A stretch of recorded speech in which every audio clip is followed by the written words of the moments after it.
no one will be able to be armed. We will take all weapons.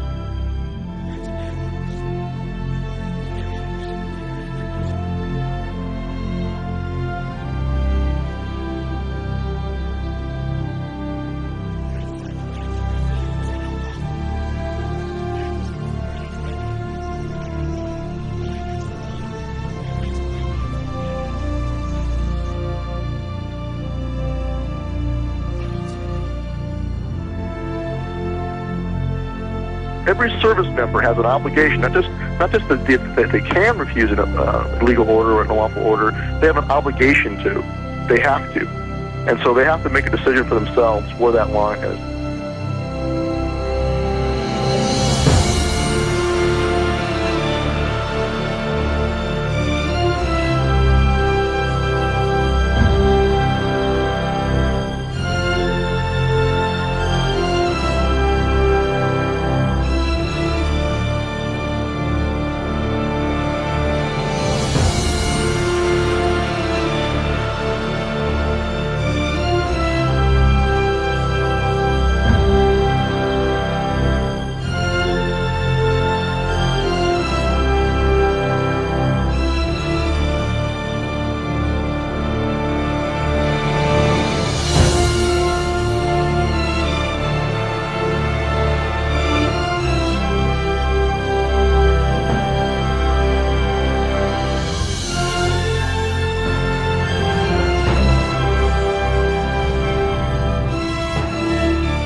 That anyone can understand why these people, after 6 days, are still in this filthy, miserable convention center. Why are they still here? There's the freeway here. I tell you what I would have done, what I would still do, I would say, let them walk out of here. Let them walk away from the filth.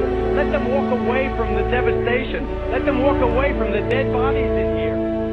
Let them walk out of there because I'm standing right above that convention center.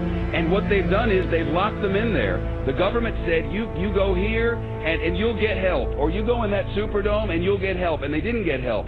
They got locked in there and they watched people being killed around them. And they watched people starving. And they watched elderly people not get any medicine. And now they know it's happening because we've been telling them repeatedly over and over every day. And you know what they're doing now? And I'm not blaming anyone. I'm telling you what's happening. They have set up a checkpoint at the bottom of this bridge.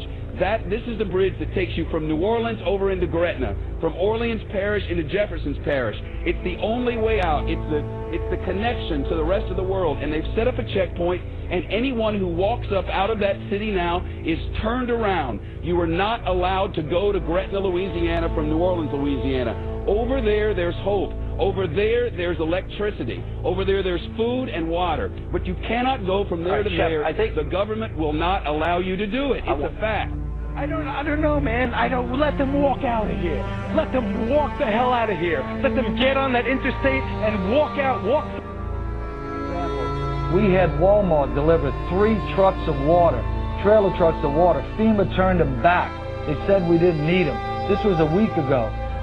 FEMA, we had 1,000 gallons of diesel fuel on a Coast Guard vessel docked in my parish. The Coast Guard said, come get the fuel right away.